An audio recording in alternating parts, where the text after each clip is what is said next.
Estamos estudiando la elección soberana de Dios. Estamos en la segunda y última parte. La próxima semana vamos a tocar el tema de cómo vivir nuestras vidas siendo hijos de Dios. Basada en Primera de Pedro, capítulo 2, del versículo 11 en adelante. Pero hoy queremos entonces retocar Primera de Pedro, capítulo 2, versículos 9 y 10, con respecto a la elección soberana. It's on.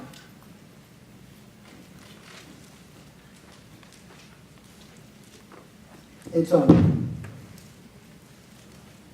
Entonces estamos tocando este tema vital, es una enseñanza. Y vamos a leer Primera de Pedro 2, 9 y 10.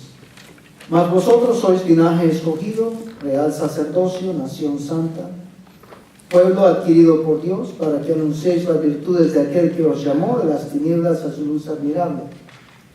Vosotros que en otro tiempo no erais pueblo, pero ahora sois pueblo de Dios, que en otro tiempo no habéis alcanzado misericordia, pero ahora habéis alcanzado misericordia. Que Dios añada bendición a su preciosa palabra. Una de las preguntas que se dan es si la elección de Dios para elegirnos depende totalmente de Dios o nosotros tenemos alguna parte en ello, en elegir a Dios. Y creo que todos nosotros en un momento u otro nos hemos hecho la pregunta, y si nunca lo ha hecho, pues esto le va a ayudar a usted. Muchas personas preguntan o piensan o dicen, me lo han dicho a mí, que por qué si Dios es un Dios de amor, por qué algunas personas terminan en el infierno juntamente con Satanás y sus ángeles malvados. Y todo esto tiene que ver con este tema. ¿Cómo es posible que el Dios de amor permite que algunas personas vayan al infierno? Bueno, la Biblia dice que Dios es amor en Primera de Juan, pero también nos dice en Hebreos que Dios es fuego consumidor. Esto es importante porque vamos a entender que algunas personas van a rechazar a Dios, rechazan a Dios. ¿Es Dios entonces un Dios malo? Es la pregunta que alguien se podría hacer. ¿Es Dios un Dios malo o es Dios un Dios justo? No sé qué está pasando acá. Esa es una de las preguntas que algunas personas se hacen, que si Dios es malo o Dios es justo, por qué Dios permite algunas cosas en la vida, y por qué si Dios es Dios, por qué no puede salvar a aquellas personas que van camino al infierno y llevarlas al cielo. Algunas religiones enseñan que para ir al cielo es a través de obras, hay que hacer esto para ganar méritos, para ganar créditos con Dios, para que Dios entonces pueda tener misericordia de ellos y de esta forma llevarlos al cielo. Pero no es así. La Biblia enseña que es todo aquel que cree en el Señor Jesucristo será salvo. Eso es lo que enseña.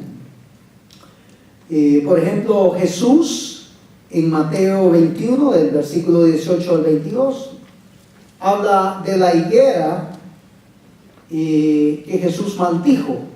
La higuera representa a Israel. Entonces decíamos que Jesús maldijo a la higuera. La higuera representaba la nación de Israel. Tenemos que entender, cuando leemos la Escritura, tanto en el Antiguo Testamento como en el Nuevo Testamento, que no todo Israel iba a ser salvo. No todo Israel iba a pasar a la presencia de Dios. Había muchos israelitas que eran rebeldes. Hasta el día de hoy hay muchos israelitas que no creen en el Señor Jesucristo y por tanto no pueden heredar el reino del Señor o de nuestro Dios. Vamos a ver en profundidad un poco este tema. Por ejemplo, el apóstol Pablo escribió a la iglesia de Corintios en Primera de Corintios, capítulo 16. ¿Pueden ir? Primera de Corintios, capítulo 16, versículo 21 al 23. Pablo dice algo ahí muy, muy fuerte, muy interesante. Y él dice: yo, Pablo, os escribo esta salutación o saludo con mi propia mano. El que no amare al Señor Jesucristo sea anatema. Anatema, subraya esa palabra anatema. Y luego él dice: el Señor viene. Esto de que el Señor viene es un recordatorio a sus oyentes, a las iglesias, de que el Señor vino por primera vez, murió, resucitó, subió al cielo, pero va a venir por segunda vez. Así lo afirma las Sagradas Escrituras. Así que es un recordatorio que el apóstol está haciendo a sus oyentes, y esta porción ha llegado hasta nosotros hoy día. Pero también es una advertencia. Es una advertencia. Que una vez que Cristo venga, entonces va a haber una división entre los que han creído, se van con Él, y los que no han creído, y van a una condenación. La palabra anatema significa maldito. Maldito, es muy interesante y es una palabra muy, muy fuerte, muy, muy fuerte. Dice: ¿quién es un anatema? Aquellos que no aman al Señor. Y queremos dejar esto bien claro: para amar al Señor debemos de conocer a Dios, de la persona de Jesucristo. Porque la Biblia nos dice que Él nos amó primero a nosotros, amén. Así dice las Sagradas Escrituras. Entonces usted no va a saber que Dios le ama a usted, que Cristo le ama a usted, si usted no tiene esa relación. Es como el esposo con la esposa, ¿verdad? Que se conocen como novios y van teniendo esa relación hasta que un día dicen: bueno, nos vamos a casar, porque nos conocemos, nos entendemos. Así viene esa relación mucho más mayor también con nuestra unión con el Señor Jesucristo.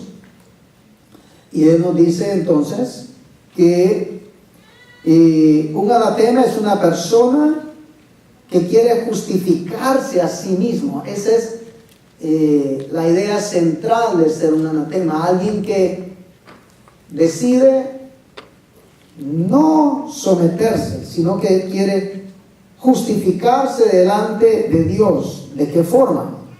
Bueno, yo escribí algunas acá.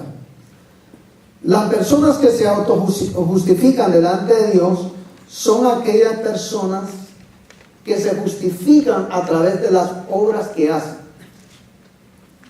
Yo hago esto, gano puntos para ir al cielo. Yo hago lo otro, yo ayudo económicamente, construyo edificios para que niños sean albergados ahí, o puedo construir un hospital, imagínense. Qué tremenda obra, y es una buena obra, ¿verdad? Pero no por hacer esas buenas obras el ser humano va al cielo. La Biblia es bien clara cuando dice: no por obras para que nadie se jacte, se gloríe. La idea es que alguien se justifique a sí mismo diciendo: yo me gané el cielo. No funciona así.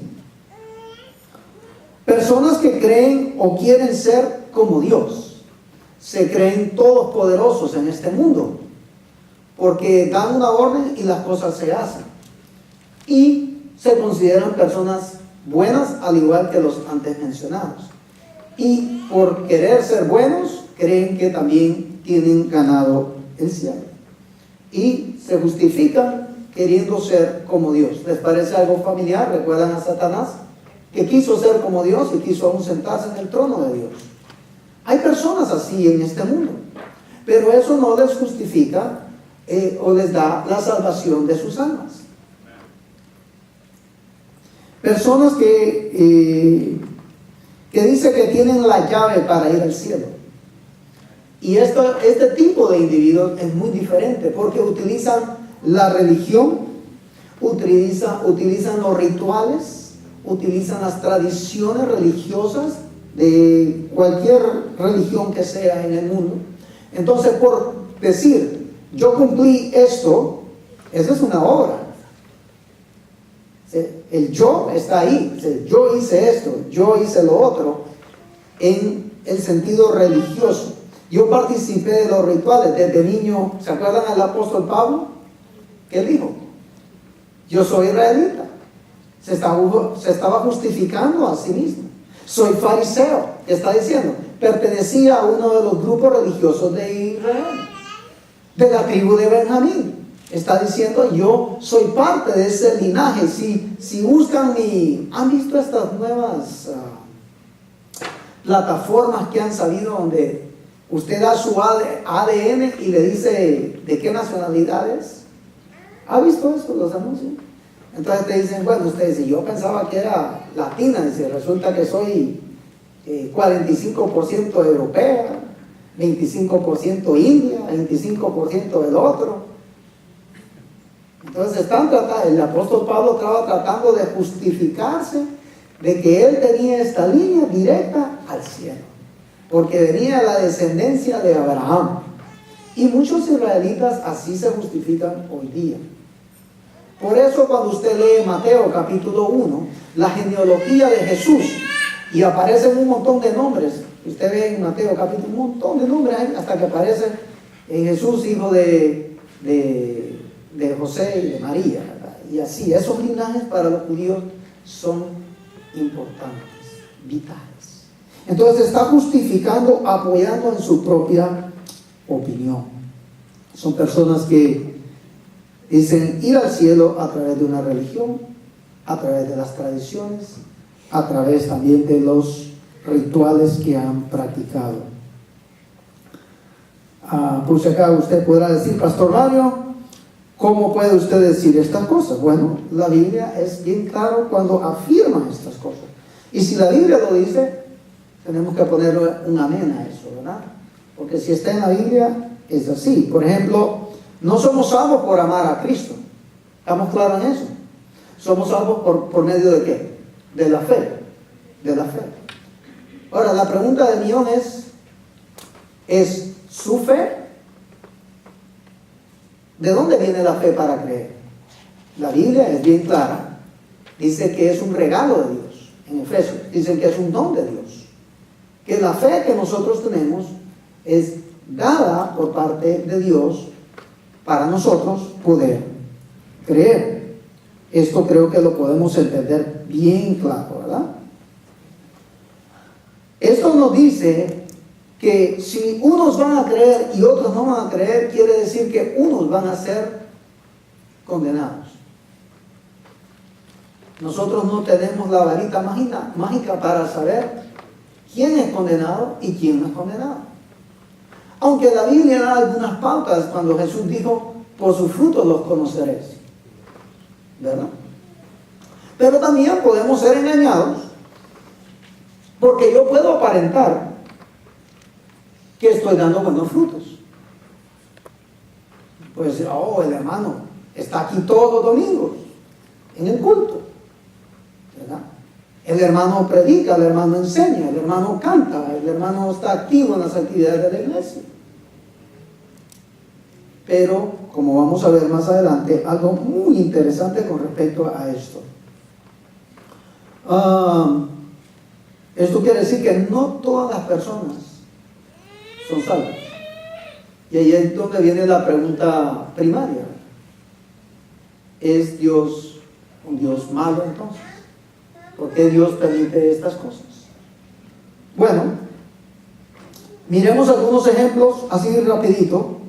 Si usted busca, lo puede leer en su casa, Mateo 25. Solo anótelo, léalo hoy en la noche. Mateo 25, y usted sea juez de ello. Léalo, busque y encuentre. ¿Por qué se hacen las separaciones de un grupo o de otro grupo? Por ejemplo, Mateo 25, versículo 34, Lo voy a leer aquí rapidito. Dice, entonces el rey dirá a los de su derecha, venid, benditos de mi Padre, heredar el reino preparado, esa es la palabra clave, preparado.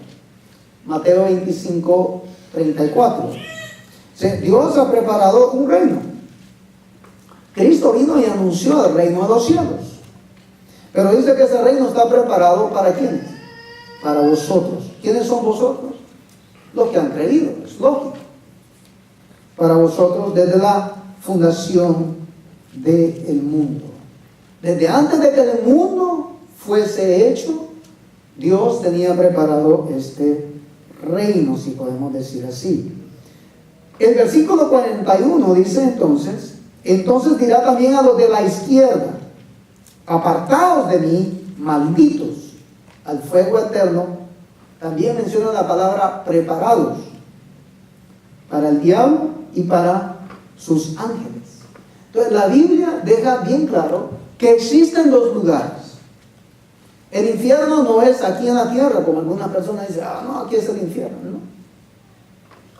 Estos lugares son lugares espirituales, no tanto físicos como que los podemos palpar así o nosotros los podemos ver, pero son lugares espirituales y son reales.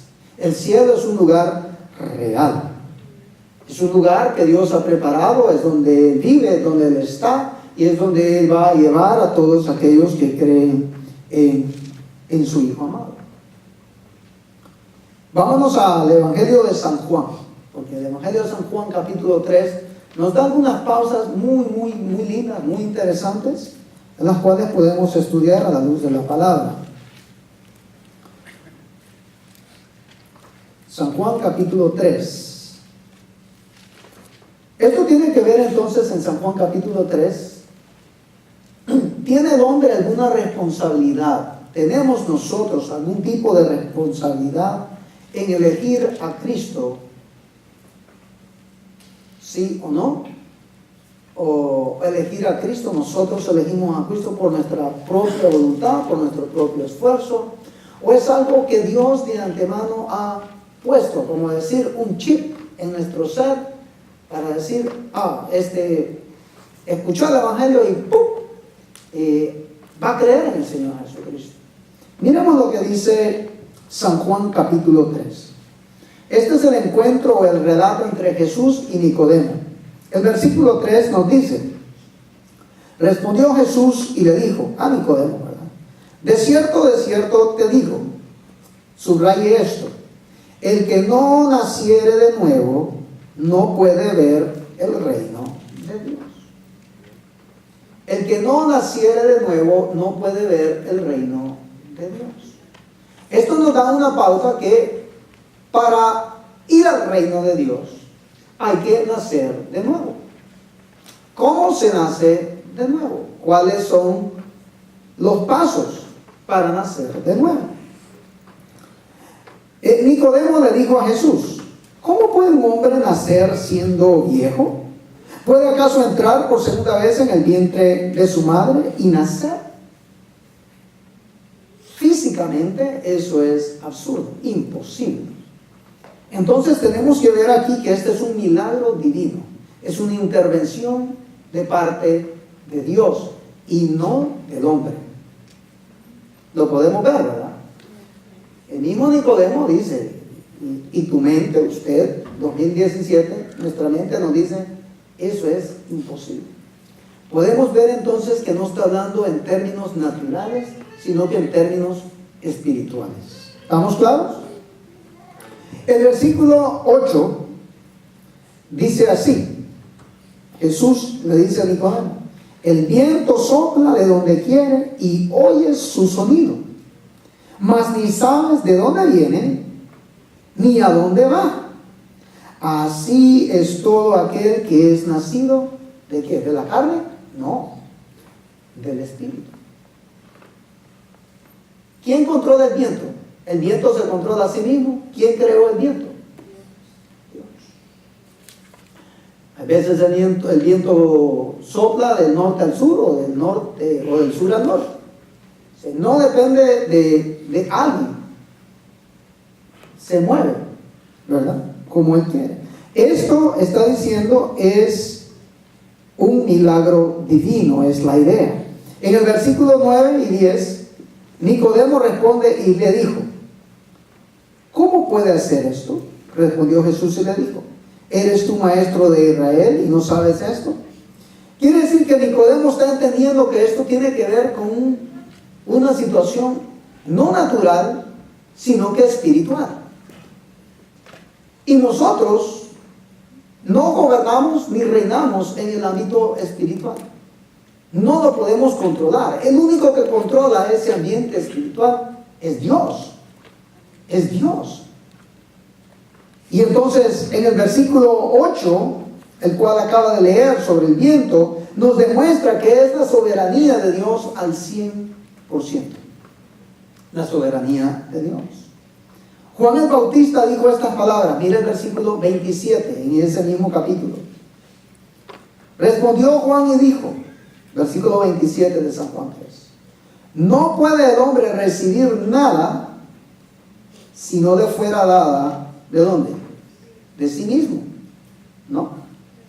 Del cielo. El hombre no puede hacer nada si no ha recibido del cielo. Está hablando con respecto a esto de la salvación. Dice, no por obra para que nadie se gloríe. Yo sé lo que probablemente alguien puede estar pensando y puede decir, pastor, pero usted se saltó los versículos más importantes de ese pasaje de la conversación de Nicodemo con Jesús. Y es el capítulo 3, el versículo 15 en adelante. Podemos ir ahí. O el 16, donde nos dice, San Juan capítulo 3, versículo 16 hasta el 20, voy a ir por ahí. Dice, porque de tal manera amó Dios, ¿a quién? Al mundo. El mundo es las personas que viven en el mundo. ¿Dios amó al pecador o ama al pecador? Amén, ¿verdad? Sí. Dios ha amado al hombre, al ser humano.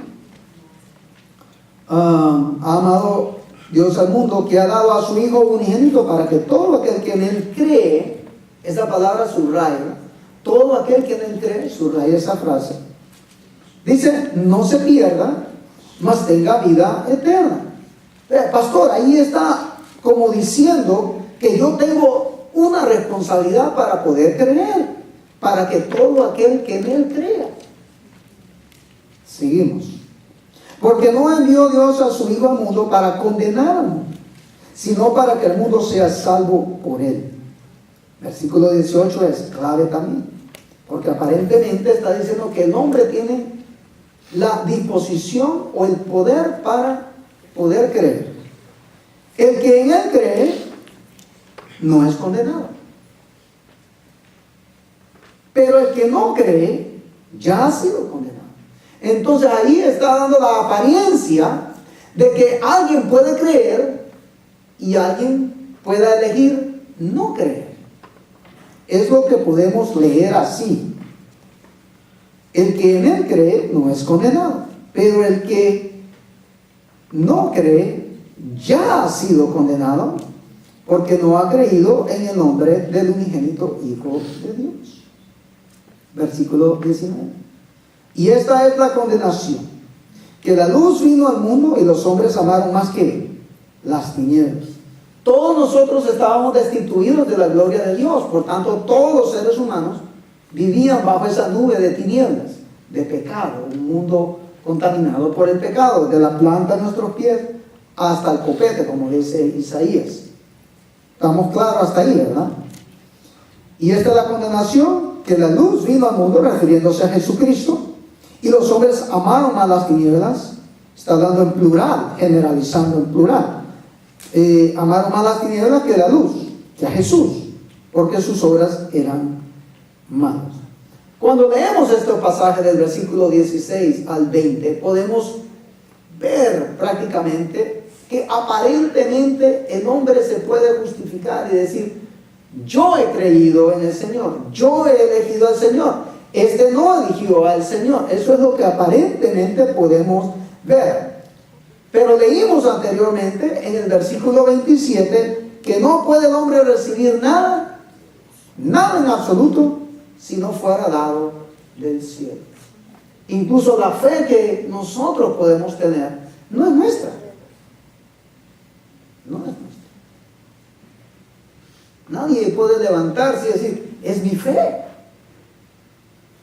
Sí, pastor, pero yo un día me levanté mi mano, pasé al frente, oraron por mí, yo acepté al Señor. Amén, 100% estamos claros. Pero no fue tu decisión. Directamente podemos verlo o decirlo así. Porque en primer lugar, escuchamos ¿qué cosa? El Evangelio. La fe viene ¿por qué? Por oír tu palabra, mis palabras. No, el mensaje de Dios. El mensaje de Dios. ¿Quién nos dio el Evangelio? Dios. ¿A través de quién? Suyo, no. A través de Cristo. Los hombres escribieron el Evangelio de nuestro Señor Jesucristo.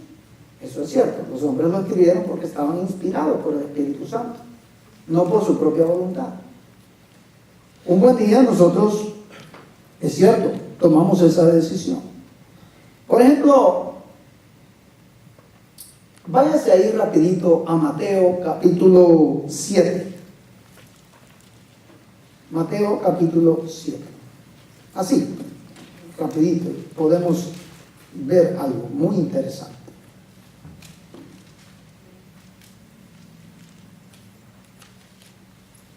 Mateo 7.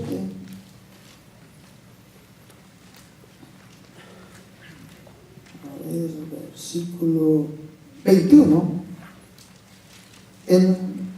al 23. Miren lo que dice ahí el texto. No todo el que me dice, Señor, Señor, entrará ¿dónde? En el reino de los cielos. Sino el que haga la voluntad de mi Padre que está en los cielos. Muchos me dirán en aquel día, ¿cuál día? Cuando Él venga, ¿verdad? Señor, Señor, ¿no profetizamos en tu nombre? La palabra profetizar ahí es proclamar el mensaje, la palabra de Dios. ¿Okay? En tu nombre echamos fuera demonios. Y en tu nombre hicimos, ¿qué cosa? Un montón de milagros. Y entonces les declararé, nunca os conocí. Apartaos de mí, hacedores de maldad. Está hablando de individuos que aparentemente estaban dentro del aspecto religioso, iglesia, como le quiera llamar usted, y que hacían todos estos milagros y todas estas cosas, incluso invocaban el nombre del Señor para hacer sus milagros. Pero al final del día, al final del juego, al final del partido, como dicen en inglés, at the end of the game, Jesús les dijo, no los conozco. Y aparentemente estos individuos habían creído en el Señor Jesucristo. ¿Sí o no? Porque si estaban echando demonios y haciendo milagros en el nombre del Señor, es porque, entre comillas, habían hecho un acto público de fe de que habían creído en el Señor Jesucristo. Pero estaba muy lejos de una realidad. Porque no es por apariencia. No es simplemente por el hecho de decir, yo soy cristiano. Oh, yo le puse las manos a alguien y la persona sanó. Te estás justificando que la persona sanó porque tú le pusiste la mano. Y probablemente Dios le dio fe a esa persona para creer. Y Dios hizo el milagro. Pero nosotros solo somos vasijas, ¿verdad? No somos la monedita de oro o de plata. Y Jesús le dice interesantemente, nunca os conocí. La Biblia nos dice que por gracia somos salvos, no por obras, en Efesios. O sea, no es por lo que nosotros hayamos hecho. Y quiero dejar esto bien claro, yo no estoy tratando de decirle a usted, porque esta es una enseñanza abierta. Hay personas que creen que ellos tienen la decisión para elegir al 100% a Dios. Y sí, Dios me dio la fe, pero yo le elegí. Yo respeto todo eso. Pero yo simplemente estoy enseñando lo que la Biblia nos dice acá con claridad.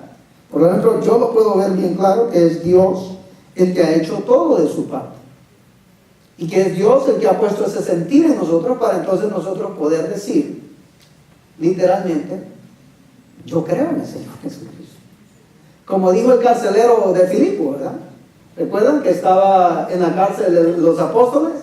Y él pensó que se habían escapado. Y luego se quiso quitar la vida. Y Pedro le dice, no, no te quites la vida, aquí estamos todos. Y ese hombre al final dijo, yo y mi casa seremos salvos. ¿Verdad? Le dijeron, seremos salvos.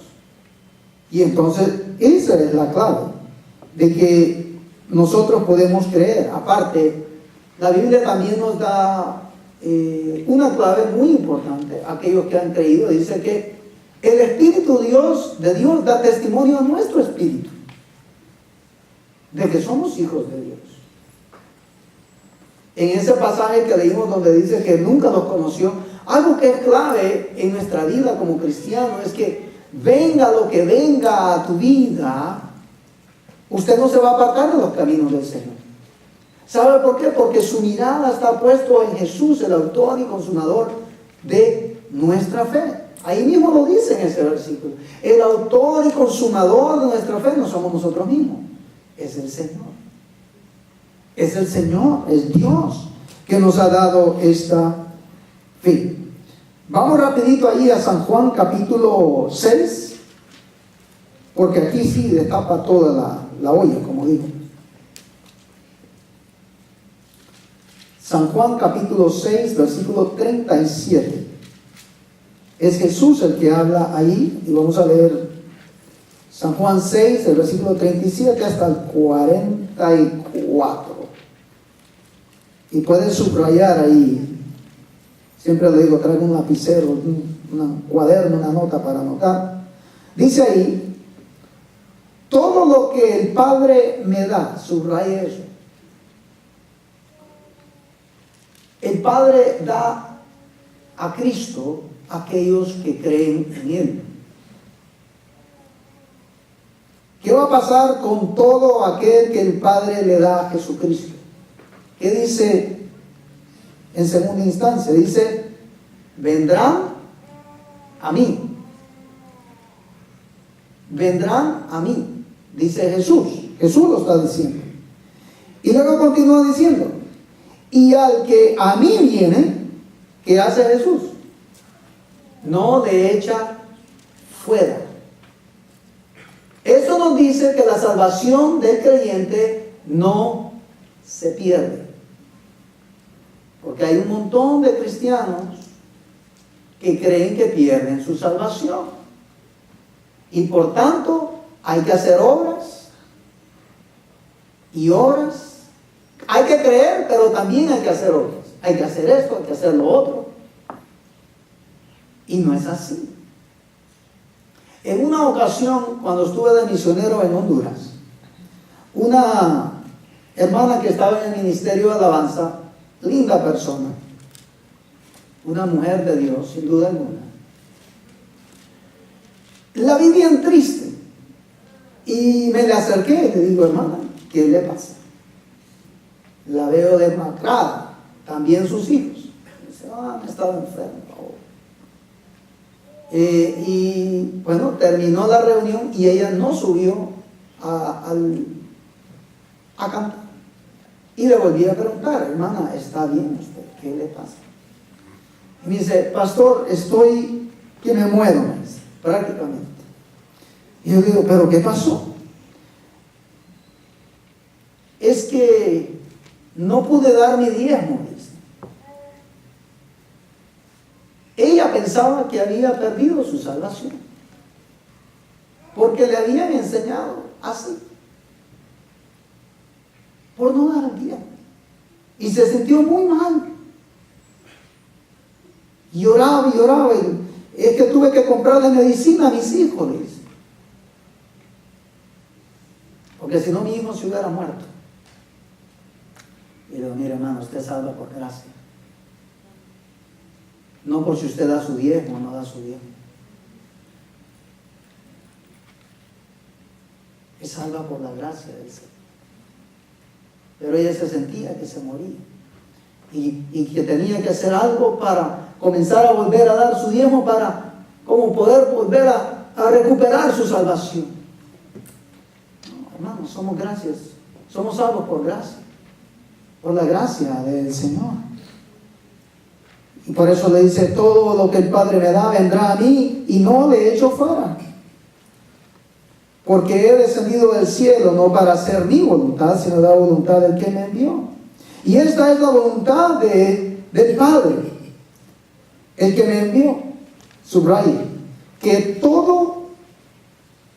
todo lo que me diera, no pierda yo nada, sino que le resucite en el día postrero. Y esta es la voluntad del que me ha enviado. ¿Quién es ese? Dios el Padre. Dios el Padre. Que todo aquel que ve al Hijo y cree en Él, ¿qué va a tener? Vida eterna. Y yo le resucitaré en el día postrero. Versículo 44. Ninguno puede venir a mí, subrayo, ninguno puede venir a mí si el Padre que me envió, ¿qué cosa? No lo trajera. Depende de mi persona, de buscar a Dios, de ir a Dios. No. Si el Padre que me envió no lo trajera. Y yo, dice Jesús, le resucitaré en el día postrero. Esto es vital, esto es clave. Pura doctrina de la soberanía total, absoluta de Dios. De Dios. Por tanto, Dios nos amó. En primera instancia, Dios nos amó. Nos predestinó desde antes de la fundación del mundo. Nos ha dado la fe para creer en Jesucristo. Y el resultado final de todo esto es que nosotros amamos a Cristo. ¿Por qué? Porque Él nos ha amado a nosotros.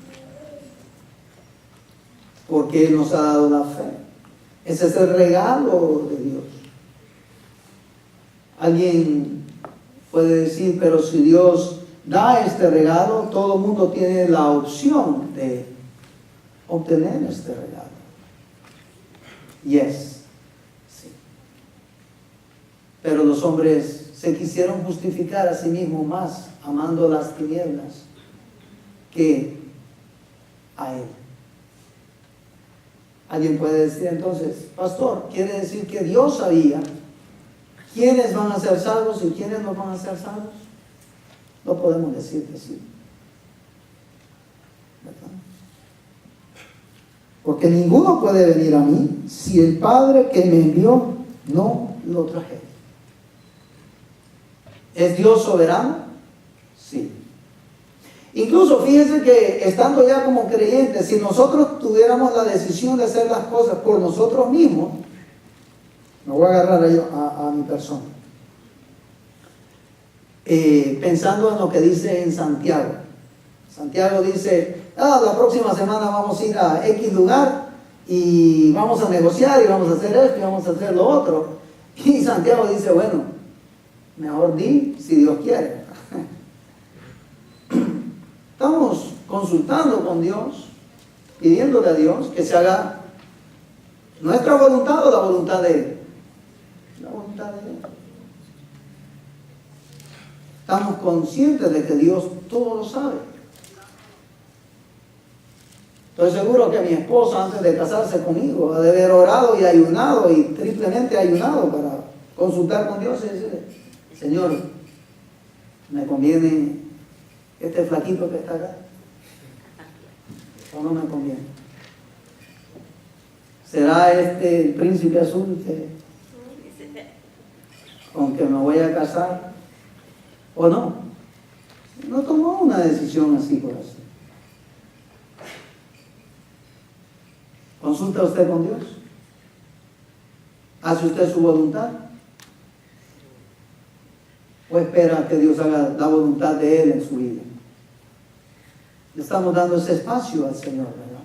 Porque sabemos que Él todo lo sabe, que Él todo lo ve, que Él es soberano sobre todas las cosas.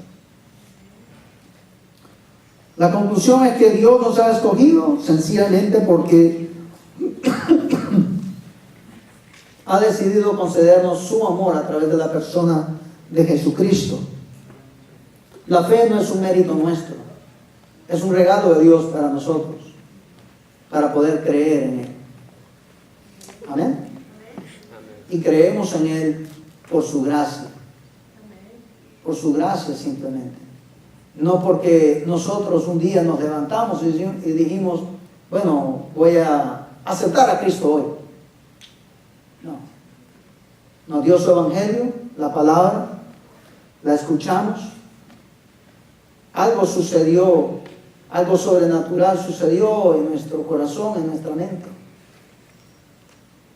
Como dijo Nicodemo, no puedo yo entrar en el vientre de mi madre. Nicodemo entendió que esto era algo sobrenatural de parte de Dios y no natural.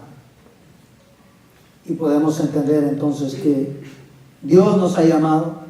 Y el reto para nosotros es entonces, como vamos a ver la próxima semana, en Primera de Pedro, vamos a ver, aquí tiene un título en el capítulo 2, Vivir como siervos de Dios.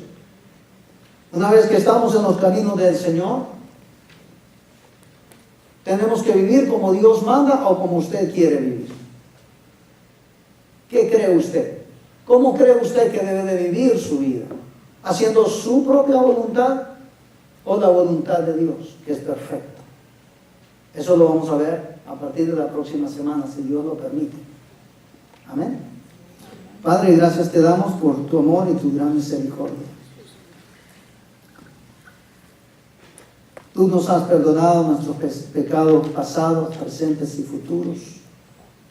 Tú nos has llamado, tú nos has dado la salvación, nos has dado la fe para poder creer en la persona de Jesucristo que murió, resucitó de entre los muertos, está sentado a tu diestra.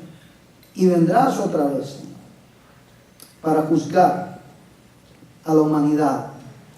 Unos irán a la izquierda, a una condenación, y otros a la derecha, a tu reino. Señor, si hay alguien acá, lo único que nosotros podemos pedirte a ti es por misericordia. Misericordia tuya, Señor, para dar esa salvación. Despierta, Señor, la fe en aquellos que todavía no han creído en ti, en aquellos que no están viviendo conforme a tu voluntad, como vamos a ver la próxima semana. Ayúdanos a honrarte a ti todos los días de nuestra vida, viviendo agradecidos por ese regalo maravilloso que tú nos has dado. Señor, bendice cada familia aquí representada. Hay necesidades dentro de tu pueblo, Señor. Hay necesidades económicas. Hay necesidades físicas, de enfermedad. Hay necesidades o problemas también en los hogares, con matrimonio. Señor, bendice a los jóvenes que están en medio de nosotros y aquellos que tal vez no pudieron venir hoy con sus padres, que van a comenzar ya el año escolar 2017 y 18. Bendice a los que van a la escuela, al high school, al colegio, a la universidad. Guárdalos, guíalos, Señor. Líbralos de todo mal, de toda tentación, al igual que te pedimos por nuestras vidas. Queremos serte fieles, Señor, reconociendo que tú nos has amado primero. Te damos toda la gloria, toda la honra, en el nombre de Cristo Jesús, por su sacrificio por nosotros en la cruz del Calvario. Amén.